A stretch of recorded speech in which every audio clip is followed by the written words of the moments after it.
नमस्कार दोस्तों, मैं अर्जुन आपका स्वागत करता हूँ एस टी बाय अर्जुन के यूट्यूब चैनल में। तो दोस्तों, आज की हमारी क्लास है परिवहन यानी ट्रांसपोर्ट की। आज की हमारी दूसरी क्लास है। तो दोस्तों, वीडियो को अंत तक जरूर देखना ताकि सभी क्वेश्चन जो आपको आसानी से याद हो जाएं। साथ ही दोस्तों, अगर आप हमारे चैनल पर पहली बार आएँ तो हमारे चैनल को भी सब्सक्राइब कर लीजिएगा, साथ ही बेल आइकन को प्रेस कर लीजिएगा ताकि हमारे आने वाले वीडियो का नोटिफिकेशन जो है आप तक पहुँचता रहे। तो चलिए दोस्तों, वीडियो को स्टार्ट करते हैं। आज की क्लास में जानेंगे जल परिवहन के बारे में। अब जल परिवहन जो है दो प्रकार से किया जाता है, आंतरिक जलमार्ग द्वारा और महासागरीय जलमार्ग द्वारा। दोस्तों, आंतरिक जलमार्ग क्या होता है? आंतरिक जलमार्ग वह होता है यानी जो देश के अंदर जो है नदियों व नहरों द्वारा जो है ट्रांसपोर्ट यानी परिवहन किया जाता है, तो वह आंतरिक जलमार्ग द्वारा जो है किया जाता है। यानी जो विदेशों के साथ यानी अंतर्राष्ट्रीय स्तर पर जो है परिवहन किया जाता है, तो वह महासागरीय जलमार्ग द्वारा जो है यानी महासागरों के द्वारा जो है किया जाता है। याद रखेंगे। अब देखते हैं दोस्तों, सबसे पहले आंतरिक जलमार्ग के बारे में जो है जानेंगे। जिस प्रकार दोस्तों राष्ट्रीय राजमार्ग होते हैं, उसी प्रकार राष्ट्रीय जलमार्ग भी जो है होते हैं। तो राष्ट्रीय जलमार्ग NW1 जो है, इसको जो है 27 अक्टूबर 1986 में जो है राष्ट्रीय जलमार्ग यानी NW जो है घोषित जो है किया गया था। इसकी लंबाई कितनी है दोस्तों? 1620 किलोमीटर की इसकी लंबाई, यानी नेशनल NW1 की लंबाई कितनी है दोस्तों? 1620 किलोमीटर की लंबाई, जो कि गंगा नदी में जो है यह NW1 यानी राष्ट्रीय जलमार्ग वन जो है बनाया गया है। याद रखें दोस्तों, कहाँ पर है? इलाहाबाद यूपी से लेकर हल्दिया पश्चिम बंगाल तक जो है यह जलमार्ग जो है जाता है। यह देश का सबसे लंबा आंतरिक जलमार्ग है और देश का सबसे पुराना जलमार्ग भी जो है। याद रखेंगे। यानी राष्ट्रीय जलमार्ग जो है दोस्तों NW1 जो है, इसको 27 अक्टूबर 1986 में जो है राष्ट्रीय जलमार्ग जो है घोषित किया गया था। इसकी लंबाई कितनी है दोस्तों? इसकी लंबाई है 1620 किलोमीटर की इसकी लंबाई है। यह गंगा नदी में जो है बनाया गया है। कहाँ से शुरू होता है दोस्तों? गंगा नदी में इलाहाबाद यूपी से जो है शुरू होता है और हल्दिया पश्चिम बंगाल तक जो है जाता है। यह देश का सबसे लंबा आंतरिक जलमार्ग है, यानी इलाहाबाद से जो है हल्दिया तक जो है जाता है राष्ट्रीय जलमार्ग यानी NW1। यहाँ से दोस्तों आंतरिक परिवहन यानी यहाँ से जो है इलाहाबाद से जो है सामान भरकर जो है कहाँ तक जाता है? पश्चिम बंगाल तक जो है जाता है। इसमें बोट यानी जहाज जो है चलाए जाते हैं, जिनके द्वारा जो है परिवहन यानी ट्रांसपोर्ट जो है किया जाता है। तो ये देश का राष्ट्रीय जलमार्ग यानी सबसे बड़ा देश का आंतरिक जलमार्ग है। याद रखेंगे दोस्तों। अब देखते हैं दूसरा जलमार्ग, देखते हैं NW1। NW1 के बारे में जानते हैं, जो कि देश का दूसरा सबसे बड़ा जलमार्ग है दोस्तों। लंबाई कितनी है? 891 किलोमीटर की लंबाई है। यह सदिया यानी असम और धुबरी असम तक जो है जाता है। ब्रह्मपुत्र नदी पे है। याद रखें। यानी असम में कौन सी नदी बहती है दोस्तों? असम में जो है ब्रह्मपुत्र नदी बहती है और ब्रह्मपुत्र नदी में जो है यह राष्ट्रीय जलमार्ग है NW2। कहाँ से कहाँ तक दोस्तों? सदिया से लेकर धुबरी तक जो है जाता है। याद रखेंगे। जिसकी लंबाई है 891 किलोमीटर की जो है लंबाई है। याद रखेंगे दोस्तों। अब देखते हैं दोस्तों बर्किंघम नहर। बर्किंघम नहर दोस्तों बहुत इंपॉर्टेंट है। लंबाई कितनी है? 796 किलोमीटर की लंबाई है बर्किंघम नहर की। देश की सबसे लंबी नौगाम्य नहर है। याद रखें दोस्तों, देश की यानी भारत की जो है सबसे लंबी नौगाम्य नहर है। कौन सी? बर्किंघम, जिसके द्वारा जो है ट्रांसपोर्ट यानी परिवहन जो है किया जाता है। नौगाम्य यानी परिवहन यानी ट्रांसपोर्ट किया जाता है जिस नहर में कोरोमंडल तट के समानांतर है। शुरू कब हुई थी दोस्त? शुरू कहाँ से होती है दोस्तों? विजयवाड़ा यानी आंध्र प्रदेश का शहर है विजयवाड़ा से लेकर कहाँ तक जाती है दोस्तों? बिल्लुपुरम तमिलनाडु का शहर है, तो वहाँ तक जाती है। याद रखेंगे। यानी बर्किंघम नहर जो है लंबाई कितनी है बर्किंघम नहर की दोस्तों? 796 किलोमीटर की लंबाई है। देश की सबसे लंबी नौगाम्य नहर है। नौगाम्य नहर यानी जिस नहर में जो है दोस्तों ट्रांसपोर्ट जो है किया जाता है। ट्रांसपोर्ट यानी पोर्ट यानी जहाज यानी नावा वगैरह जो है चलती हैं, जिनके द्वारा जो है ट्रांसपोर्ट किया जाता है, तो उसी को जो है नौगाम्य नहर जो है कहा जाता है। कोरोमंडल तट के समानांतर है। शुरू कहाँ से होती है दोस्तों? विजयवाड़ा, जो कि आंध्र प्रदेश में पड़ता है। यानी विजयवाड़ा से शुरू होकर बिल्लुपुरम तक जाती है। बिल्लुपुरम कहाँ पर पड़ता है दोस्तों? तमिलनाडु में पड़ता है। याद रखेंगे। अब देखते हैं दोस्तों बंदरगाह यानी पोर्ट के बारे में। यानी महासागरों के द्वारा जो है जो परिवहन किया जाता है, तो वह जो है महासागरों के द्वारा जो है परिवहन किया जाता है, वह दोस्तों बंदरगाह यानी पोर्ट द्वारा जो है किया जाता है। तो आप पोर्ट के बारे में जानते हैं। बंदरगाह यानी पोर्ट। दोस्तों बंदरगाह यानी पोर्ट को जो है 2 भागों में बांटा गया है, जिसमें जो है छोटे 200 छोटे बंदरगाह हैं और 13 जो हैं बड़े बंदरगाह हैं। तो दोस्तों 200 छोटे बंदरगाह जो हैं इतने मोस्ट इंपॉर्टेंट नहीं है, क्योंकि इनसे जो है क्वेश्चन इतने नहीं बनते हैं। 13 बड़े बंदरगाह से जो है अधिकतर क्वेश्चन देखने को मिलते हैं। तो हम जो है इन्हीं के बारे में जानेंगे केवल। तो इनको भी जो है 2 भागों में बांटा। तो 13 बड़े बंदरगाहों को 6 पड़ते हैं दोस्तों पश्चिमी तट पर और 6 पड़ते हैं पूर्वी तट पर, यानी ये दोस्तों दक्षिणी भारत का जो है हिस्सा हो गया, यानी इधर पड़ते हैं दोस्तों 6 जो हैं। ये कौन सा हिस्सा हो गया दोस्तों, यह है पश्चिमी तट। तो इसमें पड़ते हैं 6 बंदरगाह इधर पड़ते हैं और यह है पूर्वी तट, और 6 जो है यहाँ पर पड़ते हैं। और बचा एक जो है अंडमान निकोबार द्वीप समूह में पड़ता है एक पोर्ट, याद रखेंगे। तो अब इनके बारे में जानेंगे डिटेल से। पश्चिमी बंदरगाह। दोस्तों पश्चिमी बंदरगाह में जो है पहला बंदरगाह है कांडला बंदरगाह, जो कि गुजरात राज्य में पड़ता है। कांडला बंदरगाह यह एक ज्वारीय बंदरगाह है और प्राकृतिक बंदरगाह है। 2017 में इसका नाम जो है दीनदयाल उपाध्याय बंदरगाह जो है कर दिया गया था, याद रखेंगे। दोस्तों पश्चिमी बंदरगाह में जो है पहला बंदरगाह आता है कांडला बंदरगाह, जो कि गुजरात राज्य में है। यह एक ज्वारीय बंदरगाह है और साथ ही प्राकृतिक बंदरगाह यानी नेचुरल द्वारा जो है प्रकृति के द्वारा जो है बनाया गया बंदरगाह यानी प्राकृतिक बंदरगाह है, जो कि कृत्रिम बंदरगाह यानी आर्टिफिशियल बंदरगाह जो है नहीं है। 2017 में जो है दोस्तों कांडला बंदरगाह का नाम बदलकर जो है दीनदयाल उपाध्याय बंदरगाह जो है कर दिया गया था, याद रखेंगे। तो ये पहला बंदरगाह था पश्चिमी तट का। अब दूसरा बंदरगाह देखते हैं दोस्तों। दूसरा बंदरगाह है मुंबई बंदरगाह, जो कि महाराष्ट्र राज्य में पड़ता है। मुंबई बंदरगाह महाराष्ट्र राज्य में पड़ता है दोस्तों। सालसेट द्वीप पर पड़ता है मुंबई बंदरगाह। देश का सबसे बड़ा बंदरगाह है दोस्तों। मुंबई बंदरगाह जो है देश का सबसे बड़ा बंदरगाह है। यह भी दोस्तों प्राकृतिक बंदरगाह है और सबसे व्यस्त बंदरगाह है, याद रखेंगे। यानी मुंबई बंदरगाह दोस्तों महाराष्ट्र राज्य में पड़ता है, सालसेट द्वीप पर है। सालसेट द्वीप यानी मुंबई जो है दोस्तों किस द्वीप पर है, मुंबई भी जो है सालसेट द्वीप पर है और मुंबई में जो है मुंबई बंदरगाह है, याद रखेंगे दोस्तों। देश का सबसे बड़ा यानी भारत देश का सबसे बड़ा बंदरगाह यानी पोर्ट कौन सा है, तो कौन सा है दोस्तों, मुंबई बंदरगाह है। यह भी दोस्तों प्राकृतिक यानी नेचुरल पोर्ट है।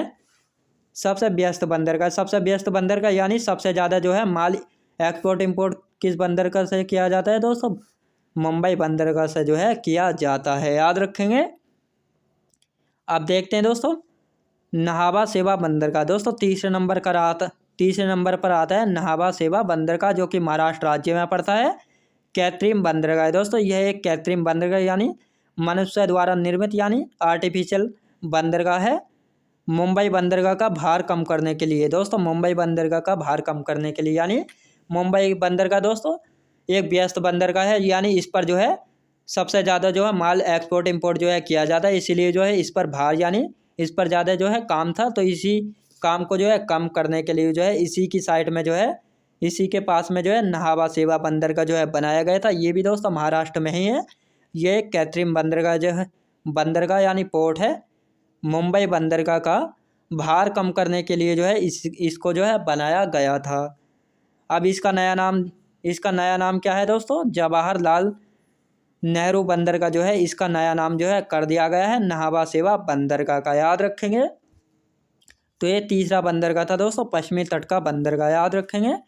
अब देखते हैं दोस्तों चौथा बंदरगाह देखते हैं मोर्मुगांव बंदरगाह, जो कि गोवा राज्य में पड़ता है। मोर्मुगांव बंदरगाह ज्वारीय नदी के ज्वार नदमुख पर जो है निर्माण हुआ है, याद रखेंगे। दोस्तों मोर्मुगांव बंदरगाह कहाँ पर पड़ता है, गोवा राज्य में पड़ता है। ज्वारी नदी के ज्वार नदमुख पर जो है निर्माण हुआ है। यह एक प्राकृतिक बंदरगाह है। जापान के लिए जो है लो अयस्क जो है निर्यात किया जाता है, यानी मोर्मुगांव बंदरगाह से जो है जापान के लिए जो है लो अयस्क जो है निर्यात जो है किया जाता है, याद रखेंगे।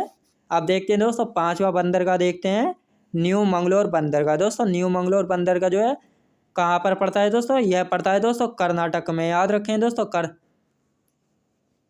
कर्नाटक में पड़ता है, याद रखें दोस्तों। कर्नाटक में पड़ता है कौन सा, न्यू मंगलोर बंदरगाह, याद रखेंगे। और यह भी दोस्तों एक प्राकृतिक बंदरगाह है। दोस्तों अब छठे नंबर पर आता है कोच्चि बंदरगाह। कोच्चि बंदरगाह कहाँ पर पड़ता है? केरल राज्य में पड़ता है कोच्चि बंदरगाह। यह भी एक प्राकृतिक बंदरगाह है दोस्तों। इसके बारे में इतना ही इम्पोर्टेंट है, यानी कोच्चि बंदरगाह केरल राज्य में और एक प्राकृतिक बंदरगाह है, याद रखेंगे दोस्तों। दोस्तों साथ ही दोस्तों कोच्चि को जो है अरब सागर की रानी भी जो है कहा जाता है, याद रखेंगे। यानी अरब सागर की रानी किसको कहा जाता है? कोच्चि को कहा जाता है अरब सागर की रानी, याद रखेंगे। अब देखते हैं दोस्तों 6 पूर्वी बंदरगाह, यानी ईस्ट के पोर्ट कौन कौन से हैं? 6। तो 6 पूर्वी बंदरगाह हैं। तो पहले हम तमिलनाडु से शुरू करते हैं दोस्तों। तमिलनाडु में जो है 3 बंदरगाह पड़ते हैं। कौन कौन से हैं? एन्नोर बंदरगाह, चेन्नई बंदरगाह। तो दोस्तों ये दोनों जो है कृत्रिम बंदरगाह हैं, याद रखेंगे। यानी एन्नोर बंदरगाह और चेन्नई बंदरगाह जो है ये दोनों जो है कृत्रिम बंदरगाह हैं। अब इनमें से दोस्तों चेन्नई बंदरगाह जो है भारत का सबसे बड़ा कृत्रिम बंदरगाह है, याद रखें दोस्तों। चेन्नई बंदरगाह भारत को जो है सबसे बड़ा कृत्रिम बंदरगाह, कृत्रिम यानी आर्टिफिशियल बंदरगाह है, जो कि मानव द्वारा जो है बनाया गया है। तो चेन्नई बंदरगाह जो है दोस्तों मानव द्वारा जो है बनाया गया है। तो इसी प्रकार सबसे बड़ा कृत्रिम बंदरगाह है चेन्नई बंदरगाह। भारत का दूसरा सबसे बड़ा बंदरगाह है दोस्तों। यदि भारत का दूसरा सबसे बड़ा बंदरगाह की बात की जाए तो कौन सा हो जाएगा? चेन्नई बंदरगाह है। यदि कृत्रिम की बात की जाए तो चेन्नई है, और कृत्रिम नहीं पूछा जाए तो कौन सा होगा दोस्तों? मुंबई होगा, याद रखेंगे दोस्तों। और प्राकृतिक में भी दोस्तों मुंबई ही है। तीसरा है दोस्तों तूतीकोरिन बंदरगाह, जो कि प्राकृतिक बंदरगाह है। तो ये 3 बंदरगाह कहाँ पर पड़ते हैं दोस्तों? तमिलनाडु राज्य में पड़ते हैं। एन्नोर, चेन्नई और तूतीकोरिन, जिसमें से एन्नोर बंदरगाह और चेन्नई बंदरगाह कृत्रिम है और तूतीकोरिन जो है एक प्राकृतिक बंदरगाह है, याद रखेंगे। अब देखते हैं दोस्तों चौथा बंदरगाह देखते हैं पूर्वी बंदरगाहों में। विशाखापत्तनम बंदरगाह। दोस्तों विशाखापत्तनम बंदरगाह जो है आंध्र प्रदेश राज्य में पड़ता है। यह एक प्राकृतिक बंदरगाह है और साथ ही भारत का सबसे गहरा बंदरगाह है, याद रखेंगे दोस्तों। विशाखापत्तनम बंदरगाह जो है आंध्र प्रदेश राज्य में पड़ता है। यह एक प्राकृतिक बंदरगाह है और भारत का जो है सबसे गहरा बंदरगाह कौन सा है दोस्तों? विशाखापट्टनम जो है भारत का सबसे गहरा बंदरगाह है, याद रखेंगे। अब देखते हैं दोस्तों 5वां बंदरगाह देखते हैं, जो कि पारादीप बंदरगाह है। उड़ीसा राज्य में पड़ता है, याद रखें दोस्तों। उड़ीसा राज्य में पड़ता है पारादीप बंदरगाह। महानदी के डेल्टा पर बना हुआ है, याद रखें दोस्तों। पारादीप बंदरगाह कहाँ पर है? महानदी के डेल्टा पर जो है बना हुआ है। प्राकृतिक बंदरगाह है। जापान के लिए जो है लो अयस्क जो है निर्यात किया जाता है, यानी पारादीप बंदरगाह से भी जो है दोस्तों जापान के लिए जो है लो अयस्क जो है निर्यात जो है किया जाता है। पारादीप बंदरगाह महानदी के डेल्टा पर है। ये एक प्राकृतिक बंदरगाह और जापान के लिए जो है लो अयस्क जो है निर्यात किया जाता है। उड़ीसा में पड़ता है दोस्तों पारादीप बंदरगाह। अब देखते हैं दोस्तों पूर्वी तट का छठा बंदरगाह देखते हैं। छठा बंदरगाह है कोलकाता बंदरगाह, जो कि पश्चिम बंगाल राज्य में पड़ता है। हुगली नदी के तट पर है, याद रखें दोस्तों। पश्चिम बंगाल में पड़ता है कोलकाता बंदरगाह और कोलकाता बंदरगाह जो है कहाँ पर पड़ता है दोस्तों? हुगली नदी के तट पर पड़ता है। दूसरा नाम क्या है दोस्तों इसका? हल्दिया बंदरगाह के नाम से भी जानते हैं दोस्तों किसको? कोलकाता बंदरगाह को। यह भी एक प्राकृतिक बंदरगाह है, याद रखेंगे। कोलकाता बंदरगाह हुगली नदी के तट पर है।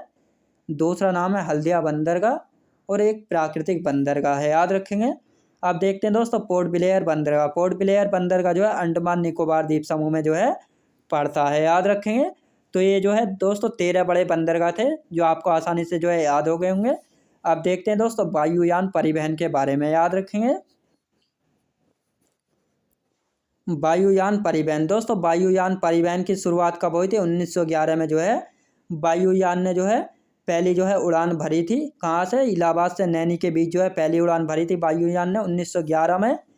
लंबाई 10 किलोमीटर तक की लंबाई, यानी 10 किलोमीटर तक की उड़ान भरी थी वायुयान ने 1911 में, याद रखेंगे। आप देखते हैं दोस्तों प्रमुख अंतर्राष्ट्रीय हवाई अड्डे। प्रमुख अंतर्राष्ट्रीय हवाई अड्डों के बारे में भी जान लेते हैं। अंतर्राष्ट्रीय हवाई अड्डे, पहला है दोस्तों इंदिरा गांधी अंतर्राष्ट्रीय हवाई अड्डा। कहाँ पर है दोस्तों? नई दिल्ली में स्थित है इंदिरा गांधी अंतर्राष्ट्रीय हवाई अड्डा। दूसरा है लाल बहादुर शास्त्री अंतर्राष्ट्रीय हवाई अड्डा, दोस्तों वाराणसी में जो है पड़ता है। तीसरे नंबर पर आता है दोस्तों छत्रपति शिवाजी अंतर्राष्ट्रीय हवाई अड्डा। कहाँ पर है दोस्तों? मुंबई में है। अन्ना अंतर्राष्ट्रीय हवाई अड्डा है दोस्तों चेन्नई में। नेताजी सुभाष चंद्र बोस अंतर्राष्ट्रीय हवाई अड्डा है दोस्तों कोलकाता में। बाबा साहेब अम्बेडकर अंतर्राष्ट्रीय हवाई अड्डा कहाँ पर है? नागपुर में, याद रखेंगे। यानी इंदिरा गांधी अंतर्राष्ट्रीय हवाई अड्डा दोस्तों नई दिल्ली में पड़ता है। लाल बहादुर शास्त्री अंतर्राष्ट्रीय हवाई अड्डा जो है वाराणसी में पड़ता है। छत्रपति शिवाजी अंतर्राष्ट्रीय हवाई अड्डा दोस्तों मुंबई में है। अन्ना अंतर्राष्ट्रीय हवाई अड्डा चेन्नई में है। नेताजी सुभाष चंद्र बोस अंतर्राष्ट्रीय हवाई अड्डा जो है कोलकाता में है। बाबा साहेब अम्बेडकर अंतर्राष्ट्रीय हवाई अड्डा कहाँ पर है दोस्तों? नागपुर में है। आप देखते हैं दोस्तों सरदार वल्लभ भाई पटेल अंतर्राष्ट्रीय हवाई अड्डा कहाँ पर है? अहमदाबाद में, जो कि कहाँ पर पड़ता है? अहमदाबाद है दोस्तों गुजरात में। चौधरी चरण सिंह अंतर्राष्ट्रीय हवाई अड्डा लखनऊ में है, जो कि यूपी की राजधानी है। गुरु रामदास जी अंतर्राष्ट्रीय हवाई अड्डा कहाँ पर है दोस्तों? अमृतसर में, जो कि पंजाब में, यानी अमृतसर में दोस्तों स्वर्ण मंदिर भी है, याद रखेंगे। राजीव गांधी अंतर्राष्ट्रीय हवाई अड्डा है हैदराबाद में, याद रखें दोस्तों हैदराबाद में है राजीव गांधी अंतर्राष्ट्रीय हवाई अड्डा। वीर सावरकर अंतर्राष्ट्रीय हवाई अड्डा जो है पोर्ट ब्लेयर में जो है पड़ता है। पोर्ट ब्लेयर दोस्तों अंडमान निकोबार द्वीप समूह की जो है राजधानी है। सरदार वल्लभ भाई पटेल अंतर्राष्ट्रीय हवाई अड्डा अहमदाबाद में है। चौधरी चरण सिंह अंतर्राष्ट्रीय हवाई अड्डा लखनऊ में। गुरु रामदास जी अंतर्राष्ट्रीय हवाई अड्डा अमृतसर में। राजीव गांधी अंतर्राष्ट्रीय हवाई अड्डा हैदराबाद में। वीर सावरकर अंतर्राष्ट्रीय हवाई अड्डा पोर्ट ब्लेयर में, याद रखेंगे। तो दोस्तों मैं उम्मीद करता हूँ आपको वीडियो क्वालिटी कंटेंट वगैरह सभी कुछ आपको पसंद आया होगा। पसंद आया तो लाइक शेयर और सब्सक्राइब करना बिल्कुल भी ना भूलें। साथ ही दोस्तों अगर आप हमारे चैनल पर पहली बार आएँ तो हमारे चैनल को भी सब्सक्राइब कर लीजिएगा। साथ ही बेल आइकन को प्रेस कर लीजिएगा ताकि हमारे आने वाली वीडियो का नोटिफिकेशन आप तक पहुँचता रहे। चलिए दोस्तों मिलते हैं नेक्स्ट वीडियोज़ में।